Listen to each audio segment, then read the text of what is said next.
breaking up with someone romantically can be a really hard thing to do. Oftentimes you don't know how to do it. It was never modeled to you as a child, and you're really uncomfortable with the process or the idea of just saying goodbye and cutting ties and moving on. It can be really, really hard, especially if you were really close to someone or they were in your life for a very long time. That's totally understandable. It's a tricky situation with friendships too, right? Like when to burn a bridge, when not to burn a bridge, and how to let people go. I think this is something that I can help you with. Now, I'm Taylor Burrows, Dr. Taylor Burrows, if you don't know me, and I help healthy, happy, successful, high-value men and women vet and connect. Before we get to the 5 steps to a healthy breakup, I want to first explore if you should actually be burning bridges with friends, because they're a little bit different. And I'm also going to share a personal story with you, and maybe it's helpful. So what does it even mean to burn a bridge? I think there may be 2 meanings to this, like burning a bridge in a violent way, as if you just make some huge errors in judgment and do things so badly that you've ruined any chance for a connection in the future. Now, obviously, you don't want to do that if you want to preserve the relationship on any level, but sometimes you want to end a relationship, but you don't need to burn that bridge. So it's about keeping your integrity intact, but I think there's another way of defining it, more of a practical way. Like burning a bridge means literally ending a relationship and not staying connected in any way, moving on completely. And I think that's what you need to do when you're breaking up with someone romantically. Friendships are a situation where you don't really have to burn a bridge, but we do make mistakes sometimes in friendships, and we should learn how to forgive in order to grow and move on and move forward. Friendships often ebb and flow. There are going to be periods and chapters where you fall out of touch. But when you do have contact, it's almost like that time didn't happen and you pick back up where you left off. You don't have to stress so much about ending things when you grow apart. You want to express your gratitude or your silver linings, like the things that you really appreciated about your friendship over the years, and just celebrate it in a way. So it doesn't seem like such a judgmental thing, like you're cutting them off because you can't stand them anymore. That's not being tactful, and that's not being compassionate. You're looking for some kind of resolution and to maintain the relationship on some level, but you might actually agree that the 2 of you are growing apart and minimal contact is okay. And you kind of just want to wait and see, play it by ear, and that's totally okay. That happened to me recently, actually. I have one of my best friends. She was my maid of honor, and I was her matron of honor. And there was like a year or so, we really didn't keep in touch, and we missed certain milestones in each other's lives as if maybe we didn't care, but that wasn't it. It was just, we were focusing on different things, and I think had different priorities, and our value systems shifted a bit. And now we're back in touch because we have some more shared interests. Maybe we're both making more of an effort to connect. There's not like an unspoken friction, like things seem to be just smooth and flowing freely. Your friendships may fluctuate like that.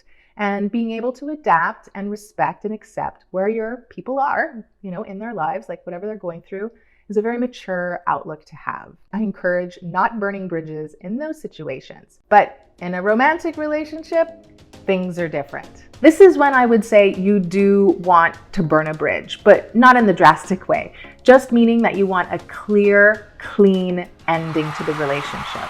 And I know, like the song says, breaking up is hard to do, or, well, it can be hard to do if you didn't use my vetting system. Did I tell you before? You really need to use my vetting system so that it doesn't happen to you. So here are my 5 steps to breaking up successfully. Number 1, decide it's over. Now, hopefully you're making this decision together and you're communicating this clearly together, because you should be 2 healthy people making this conclusion and committing to moving on. Now, if you have an unstable partner who's erratic and kind of addicted to the relationship, then you're going to have your hands full. But that's when number 2, number 3, number 4, and number 5 become even more important. But number 1, if not both of you mutually deciding that it's over, you have to decide it's over. There's no in between, and you're not going to be friends. This is a clear, clean break. Step number 2 is probably the most difficult step of all. No contact. Now, this is clearly different if you have children with each other, whether you're married or not. You have to have contact because you're going to be co-parents for the rest of your life. But what I want you to do is separate the relationship like the personal relationship that you had with them, from the co-parenting relationship. So you talk about the children as co-parents, and you're civil with each other when you see each other out in public. You're going to have more shared experiences together. You're not going to have contact on a personal level. You're not just going to reach out and try to be friends and maintain that level of personal connection. Creating a no contact policy is equally as important as it is difficult. And I get it. I know it's hard. You want to be a good person. You were very close with this person, even if it went upside down, and it's hard to end things. This is why humans have such a difficult time creating that boundary, that goodbye, that ending. It seems so finite. But when we are talking about romantic relationships, this is essential. You can't really move on, and you can't honor your own healing or the person that you're going to end up with next, hopefully for the rest of your life, if you don't create those boundaries and honor them properly. So if you're in a healthy short-term relationship, right, if you've vetted well and they are healthy and stable, you can agree to the no contact policy because you're both mature, healthy adults. Even if maybe one of you wanted to break up and the other didn't, you can at least honor that boundary and determine that that's the best way forward. Inevitably though, these days, someone always wants to throw in, let's be friends. And this just doesn't work. There are very exceptional circumstances when this can work, but usually you have to at least go through the other steps first. And I'll get to those soon. But think about it this way. Your potential friendship can only happen if this relationship ends. You have to end this romantic relationship first. You can't just segue into friendship. That's not how it works. So remember that. No contact is not ghosting anyone. It's being very clear that the relationship is over. And in order to act appropriately to that, you're no longer going to be reaching out to talk to each other in a friendly way. So no emails, no text messages, no phone calls, no video calls, no social media comments. If you have to, if it gets to the point where one person is just not honoring this boundary, you're going to have to mute, block, whatever you have to do so that you can control your own reaction and ability to stay detached from this person. Because if they're like that, they're just going to want to pull you back in, and it's going to be hot and cold, back and forth, and it will prolong the whole process, and it's going to get uglier and uglier. So trust me, I know it's hard when someone is really trying hard to get your attention, but the best thing to do is to ignore their emotional reactivity. That energy will burn off eventually, even if they make you the bad guy. Hey, they knew what was up. If it's their choice to not accept it, they have to deal with that on their own. And eventually, them getting angry at you will probably help them let go. So you have to be the bigger person here, as hard as it can be. I get it. Now remember that if you are parents, that relationship is going to have some contact. So you have to be very careful about creating the emotional boundaries if you have to have some kind of physical proximity to them, and you have to have that verbal contact with them in order to make arrangements for being co-parents to the children, right? It takes a lot more skill to separate ending that romantic relationship from maintaining that co-parenting relationship.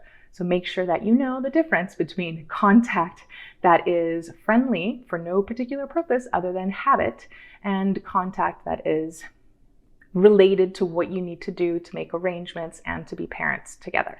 Number 3 is removing any reminders that you may have, like in your environment, in your room, in your house, in your car. You know, if it's something that's really meaningful, like I've had people talk about like family members that have passed, or wedding photographs that they were in and they couldn't get rid of them, obviously. But for the things that are unnecessary, don't hold on to them for sentimental value. They're basically energetic clutter, and they're going to keep you from finding something new and better later on in life. So if you want to have like one memento, okay, but it needs to be appropriate. Shouldn't be like a keepsake box of love.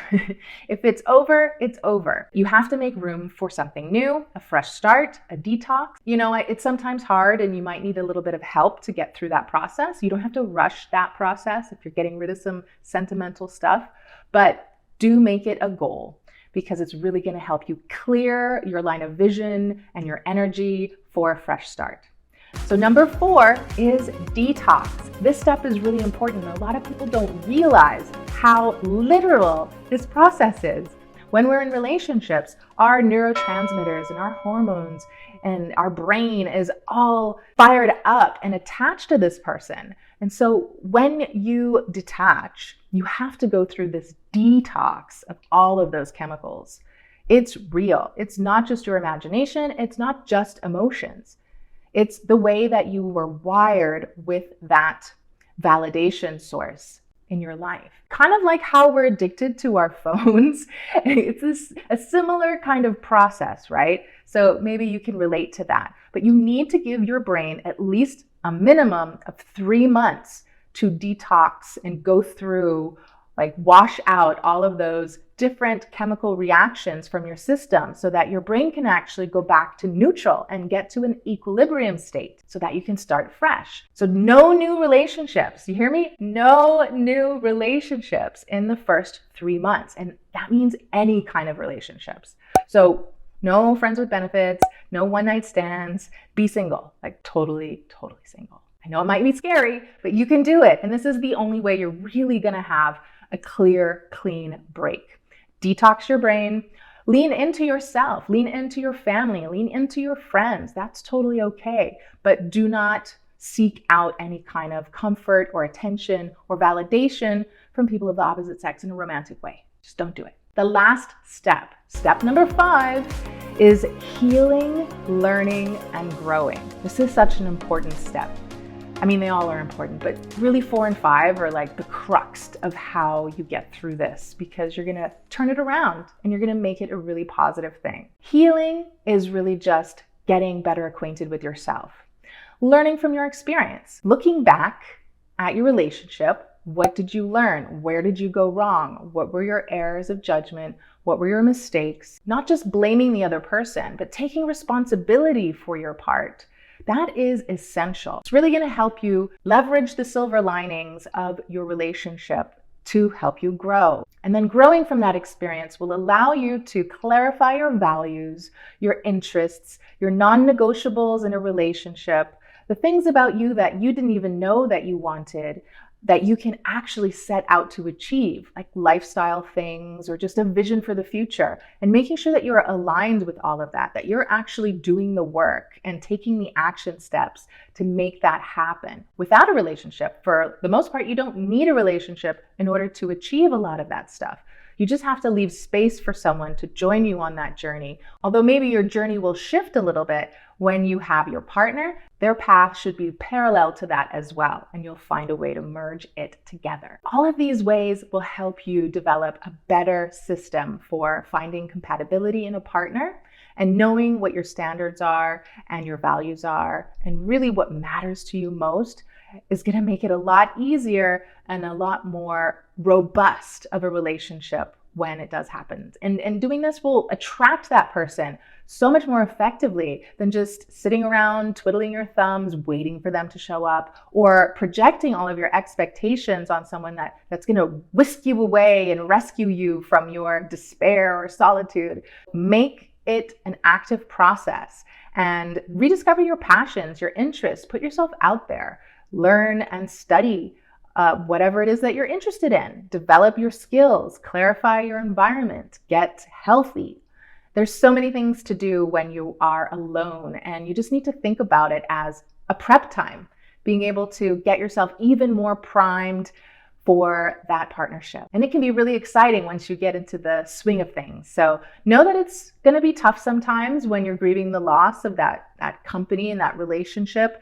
And it can be difficult navigating being single and not seeking out unhealthy sexual activity, but you can do it. I believe in you. Okay, quick rundown of the 5 steps. Number 1, decide it's over. Number 2, no contact. Number 3, get rid of all the reminders in your environment. Number 4, detox for 3 months minimum. And number 5 is heal, learn, and grow. Hope you were taking notes. I hope you liked this video. If you did, give it a thumbs up. But don't forget to subscribe to the channel so you'll get a new video every week. And do me a favor, comment below in the discussion and let me know which one of these steps has been the hardest for you and which one you're gonna really make an effort to do better going forward. Thanks for chatting. I'm Dr. Taylor Burrows. See you next time. Ciao.